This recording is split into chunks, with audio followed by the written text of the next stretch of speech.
Our programs offer many languages. Please visit suprememastertv.com/schedule. Nos programmes offrent plusieurs langues. Veuillez visiter suprememastertv.com/schedule. Nuestros programas ofrecen varios idiomas. Visiten suprememastertv.com/schedule รายการของเรามีให้หลายภาษาโปรดดู suprememastertv.com/schedule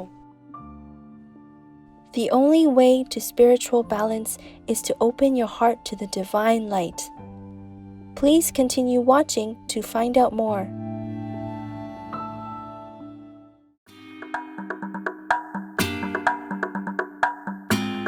Comment nouye means how are you in Haitian Creole. I am Cassandra.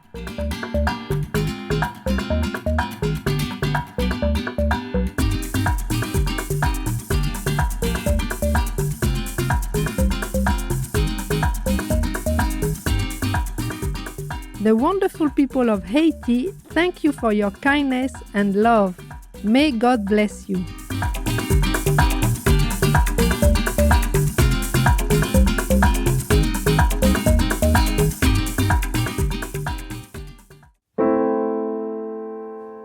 Man is not forsaken on earth. He is a child of God engaged in constructive work, temporarily clothed in flesh. He is a student in a meritorious school where he must learn to raise himself up. The human struggle is his opportunity, his set of tools, and his textbook. How childish to imagine that the mere ringing down of the curtain would settle transcendental questions of the infinite. One life is but a single act, one body a garment, one century a day, one task an experience, one triumph an acquisition, one death a breath of renovation. How many lives, how many bodies, how many centuries, how many tasks, how many triumphs, how many deaths are still allotted to us? These astounding messages from the spirits via a human medium convey the message of Spiritism. Spiritism emerged in the mid-19th century through the findings and philosophy of French educator Hippolyte Léon Denisard Rivail, also known as Allan Kardec. Contemporaries of Allan Kardec included Spiritist philosophers Léon Denis and renowned author Arthur Conan Doyle. Spiritism followers explore the nature, origin, and destiny of souls, often through afterlife communication conveyed via a medium. Throughout Latin America and parts of Europe, Spiritism is known and practiced by millions of people. Numerous books have been written that provide insights into the afterlife and the soul's immortality. One such volume is No Solar, or The Astral City, by Spirit André Luis through Spiritist medium Francisco Cândido Xavier. Francisco Cândido Xavier was a well-known Brazilian philanthropist who co-authored more than 400 books. In The Astral City, former medical doctor André Luis speaks from the afterlife of his awakening and healing within a spiritual society near the Earth's surface. This story describes not only the continuation of life beyond the physical body, but more importantly, how heaven cares for each and every human soul. The following excerpt from The Astral City describes how André Luis was strengthened spiritually upon his rescue from the lower zones.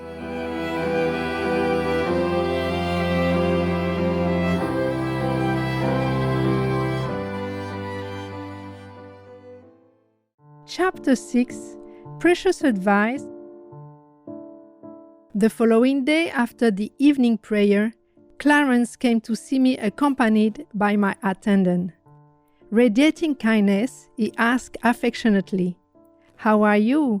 A little better, I hope.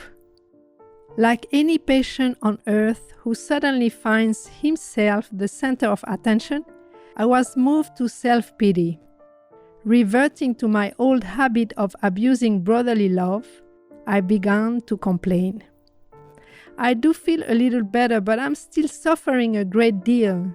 I hurt below my stomach, and I feel a strange sense of anguish in my heart. My cross has been heavy, my friends. I never knew I could withstand so much suffering.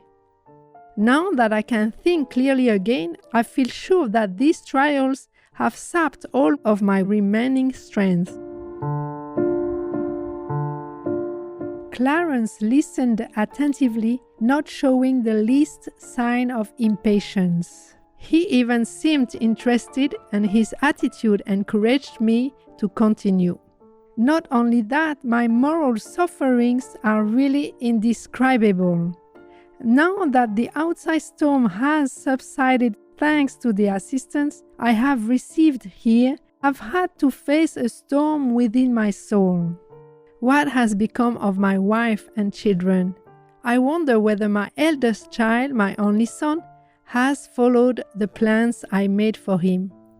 And what about my dear daughters and my wife, who was sure she would die of loneliness if we were ever parted? What of my wonderful wife? I can still feel her tears from my last moments on earth. I can't say how long I have been living this nightmarish separation. My continuous suffering has robbed me of all sense of time.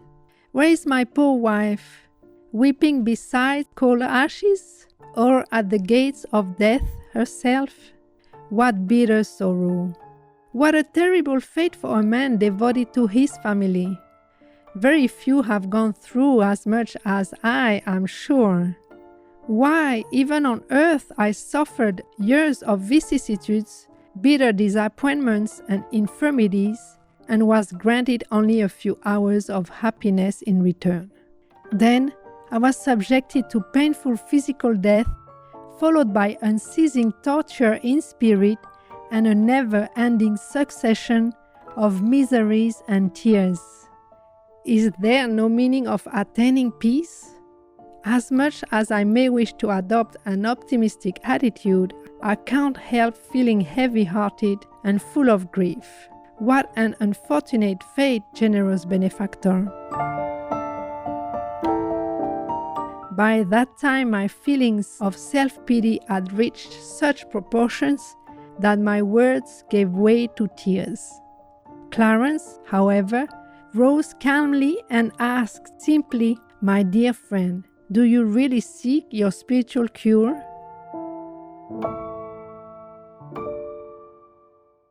I nodded in assent, and he went on. "Then learn not to speak so much of yourself and your sufferings. Self-pity is a symptom of mental illness, which is time-consuming and difficult to cure. It is imperative that you create new trains of thought and control your words. The only way to spiritual balance is to open your heart to the divine light. If you consider the necessary effort to be an oppressive burden or see the struggle for redemption as an imposition, it is a sure sign of spiritual blindness. The more you dwell on your own painful experiences, the more you bind yourself to them. You can be sure that the same Father whom shelters and watches over you will also care for your loved ones on earth. We should certainly regard the family as a sacred institution, but always keep in mind that it is just a small branch of the universal family under the loving guidance of one Divine Father. You can count on us to resolve your present problems and sketch plans for your future, but neither you nor we have the time to waste on your complaints. We, in this colony, accept the hardest toil as a welcome opportunity for ascent, remembering why we plod along, weighted down with debts that providence is surpassing in its love. If you too wish to stay with us, you must learn to think properly. Meanwhile, my tears had dried. His words had brought me back to my senses.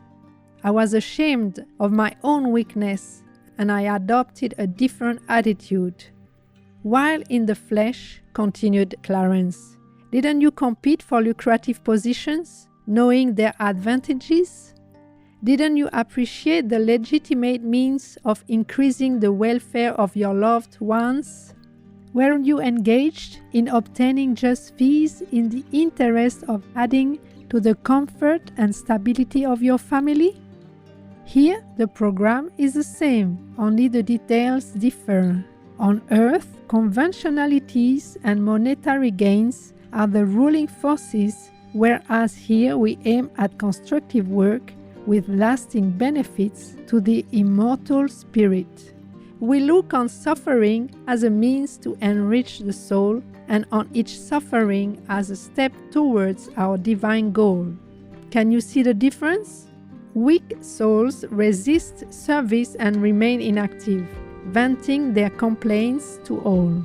Strong ones, though, accept the task given them as constructive steps on the path towards perfection.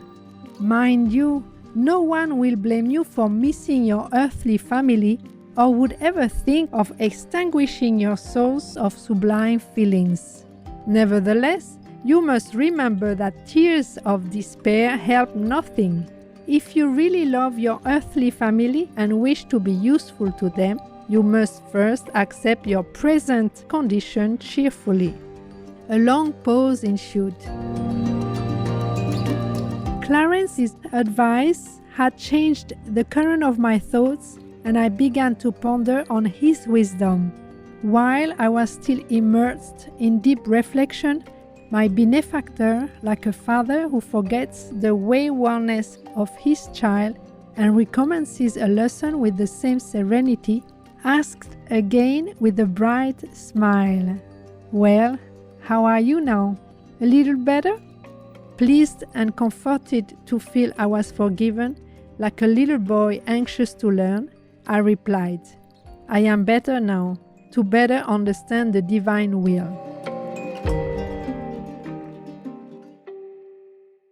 Open-minded viewers, it's been a pleasure to have your company on today's selections from the Astral CD, Chapter 6, Precious Advice on Words of Wisdom. May you have the strength to keep a positive attitude throughout your life and be accepting of others as they face their own challenges. Our programs offer many languages. Please visit suprememastertv.com/schedule and suprememastertv.com/WOW.